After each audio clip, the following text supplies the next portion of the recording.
शाहरुख की चंद रोज़ कबल शादी हुई थी और हनीमून के लिए वो जाना चाह रहा था, लेकिन उसकी नौबत नहीं आ सकी। गोली उसके मुंह के पास लगी और वही उसकी मौत का सबब बनी।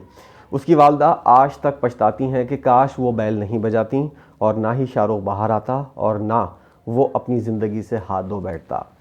शाहरुख की कहानी कुछ अजीब सी है और ये कराची के अंदर जिस तरह लोग कत्ल होते हैं डकैती मज़ाहमत के दौरान, इस तरह का एक नॉर्मल वाक़या नज़र आता है। लेकिन शाहरुख की ज़िंदगी ख़त्म हुई है और उसके साथ साथ कई ज़िंदगियां उदास हो गई हैं। उसकी वालदा, उसकी बहन, उसके भाई काफ़ी उदास हैं। शाहरुख के बारे में आज आपको बताएं।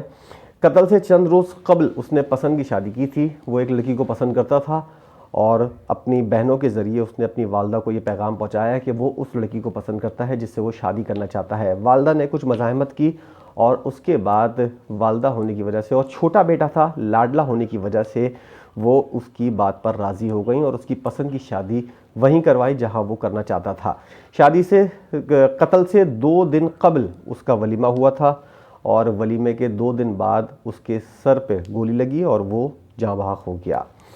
कत्ल की ये वारदात जो है वो पेश आई थी कश्मीर रोड के करीब, जहां एक रक्षा आकर रुकता है इनके घर के सामने और इसकी बहन और वालदा रक्शे से उतरती हैं और वालदा जैसे ही घर के करीब जाती हैं तो एक पीछे से एक मोटरसाइकिल सवार आता है और उसको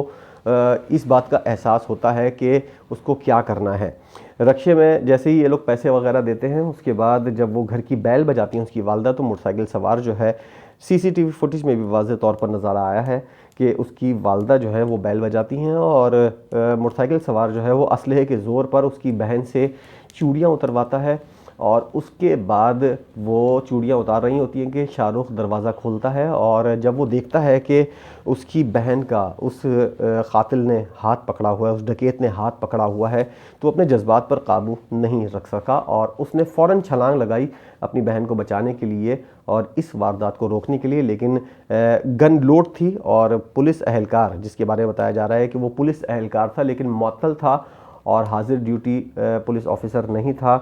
वो घबराहट के अंदर गन इसकी तरफ करता है और गोली चल जाती है जो शाहरुख के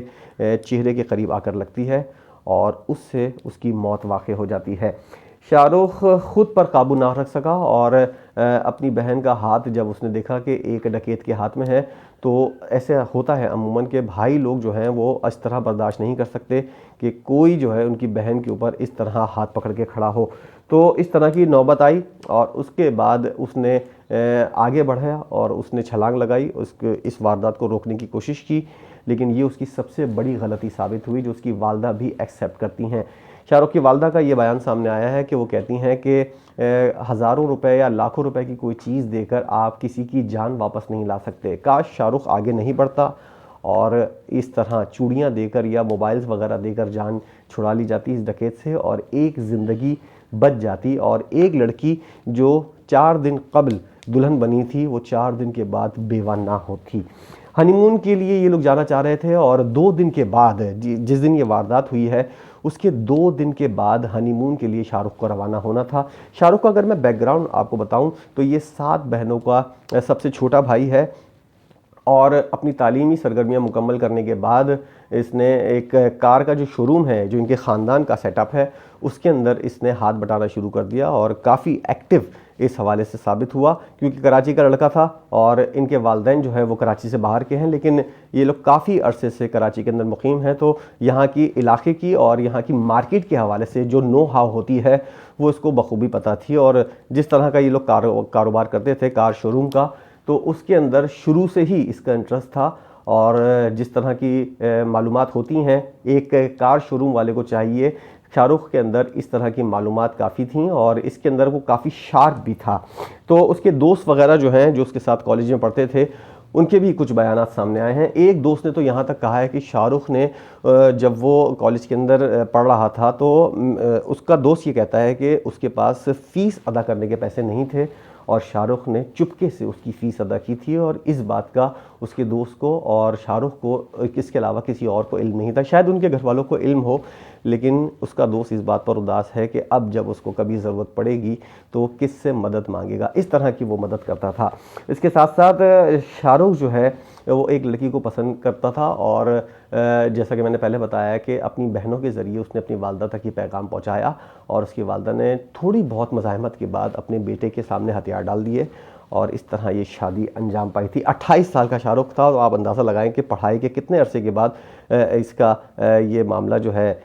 कारोबार का जो मामला था, कितने कम अरसे का था। और कोई अगर पढ़ाई अपनी कंप्लीट करने के बाद कारोबार के अंदर आता है और इस तरह कामयाब भी होता है तो 28 साल के अंदर एक आइडियल एज होती है कि कोई अपनी शादी करे और अपनी अमली ज़िंदगी का यानी आगाज़ करे। सबसे छोटा था और लाडला भी था सब बहनों का और भाइयों का, इसलिए उसके नाज नखरे भी बर्दाश्त किए जाते थे और काफ़ी ज़िद्दी भी हो गया था, चिड़चिड़ा भी हो गया था। क्योंकि जब इस तरह के लोग होते हैं तो उनके हर बात जब जिन लोगों की पूरी हो रही होती है तो वो अपनी बात मनवाने के लिए किसी भी हद तक जा सकते हैं। तो इस लिहाज से शाहरुख, उसके घर वाले बताते हैं कि थोड़ा ज़िद्दी भी था और अपनी बात मनवाना चाहता था। और जैसा कि मैंने आपको बताया कि जब वो दरवाज़ा खोलता है और देखता है कि उसकी बहन का हाथ जो अमेरिका से वापस आई है और उसका नाम नाजिया तारिक है, उसने भी बयान दिया है, वो भी मैं आपको बताऊंगा। लेकिन जब वो देखता है कि उसकी बहन का हाथ जो है वो डकैत ने पकड़ा हुआ है तो उससे बर्दाश्त नहीं हुआ और उसने फ़ौरन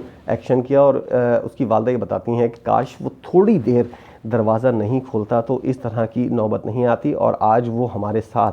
ज़िंदगी गुजार रहा होता, लेकिन ऐसा नहीं हुआ। बाज़ दफ़ा जज्बात में आप कुछ फ़ैसले करते हैं और ख़ास तौर पर डकैती के अंदर इस तरह की जब सूरत हाल होती है तो ज़िंदगी जाने के ज़्यादा चांसेस होते हैं। लेकिन अगर ज़िंदगी ना भी जाए तो गोली आपको किसी ऐसे पॉइंट पे लगती है जिसकी वजह से आप कई दिन तक या तो माजूरी का ख़तरा होता है या फिर आपकी पूरी ज़िंदगी जो है वो तकलीफ़ के अंदर गुजरती है, क्योंकि गोली जो है वो किसी चीज़ का लिहाज नहीं करती। तो इसलिए एहतियात करनी चाहिए। और अगर आगे की बात की जाए तो एक मुबैना कातिल के बारे में जिसने ख़ुदकुशी की है उसके बारे में आपको बताऊं तो उस शख्स के बारे में बताया जा रहा है कि वो तकरीबन 2011 से 2009 में वो पुलिस के अंदर भर्ती हुआ। 2011 से उसका पहला केस सामने आया जिसमें उसने जो है इस तरह की कार्रवाइयाँ की और मुसलसल 10 केसेस जो हैं वो इस शख्स के बारे में बताए जा रहे हैं कि पुलिस के अंदर रहते हुए इसने डकैती और इस तरह की वारदातें की थीं और 2011 में पहला केस सामने आया था। लेकिन मुझे हैरत इस बात पर हो रही है कि पहला केस सामने आया, उसके बाद 10 केसेस सामने आए, लेकिन वो पुलिस की नौकरी के अंदर बहाल रहा, मुअत्तल होता रहा, उसके बाद बहाल होता रहा और किसी किस्म का कोई एक्शन नहीं हुआ, उसको किसी किस्म की कोई सज़ा नहीं हुई। ये एक सवालिया निशान है। पुलिस की सर्विस के दौरान रिकॉर्ड के बावजूद वो पुलिस सर्विस कैसे करता रहा, ये एक सवालिया निशान है। अब वो खुद ही अपनी ज़िंदगी का ख़ात्मा कर चुका है तो इस बारे में कुछ कहना कबल अज़ वक्त होगा। लेकिन जब उसकी वालदा और उसकी बहन मार्केट से वापस आ रहे थे तो सीसीटीवी फुटेज जो पुलिस ने हासिल की हैं और जो तहकीक सामने आई है उसके अंदर इस पुलिस अहलकार का एक साथी भी था जो उसके साथ मौजूद था और उसको इस पुलिस अहलकार ने जिसने डकैती की है और शाहरुख का कत्ल किया था, उसने पेट्रोल पंप के पास इसको रोका था और वो शख्स वहीं मौजूद था और ये पुलिस अहलकार आगे आया और इसने डकैती करने की कोशिश की जिसके दौरान इससे कत्ल हुआ और उसके बाद वो यहाँ से रवाना हो गया। मुबैना कातिल एक पुलिस अहलकार था और पुलिस डिपार्टमेंट के ऊपर सवालिया निशान खड़ा होता है कि किस तरह एक पुलिस अहलकार जो है वो इस तरह की वारदातें करता भी है और उसके बाद वो अपनी नौकरी पर बहाल भी रहता है कि उसको कोई सज़ा नहीं होती। और एक दो नहीं 10 केसेस पिछले 11 साल के अंदर उसके हवाले से सामने आए, लेकिन किसी किस्म का कोई एक्शन नहीं लिया गया। और पुलिस के अंदर जो काली भेड़ें होती हैं उस हवाले से ये बात काफ़ी तक़वियत पकड़ती जा रही है कि पुलिस के अंदर वाकई काली भेड़ें होती हैं जो अपने लोगों को सपोर्ट करती है, अपने अहलकारों को और अपने पेटी बरादरी को सपोर्ट करती है, जिसकी वजह से उनके ख़िलाफ़ कोई कार्रवाई नहीं होती। मुअत्तल होते हैं, उसके बाद फिर बहाल हो जाते हैं और उसके बाद फिर इसी तरह कार्रवाई शुरू हो जाती है।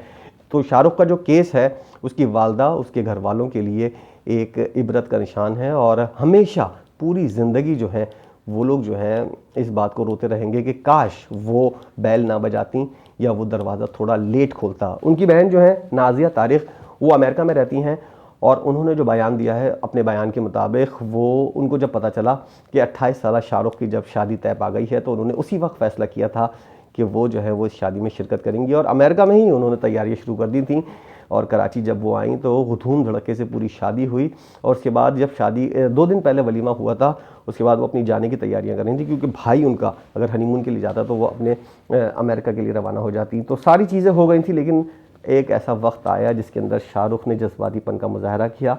और अपनी जान से हाथ धो बैठा। तो खुदा के वास्ते मेरी आप लोगों से ये अपील है कि अगर इस तरह की कोई सूरत हाल पेश आ जाए तो हीरो बनने की कोशिश ना करें और सदका समझ के अपनी जान का नजराना ना दें। और सदका समझ के ये चीज़ें जो हैं, कोई अगर डिमांड करता है चूड़ियों की, मोबाइल की,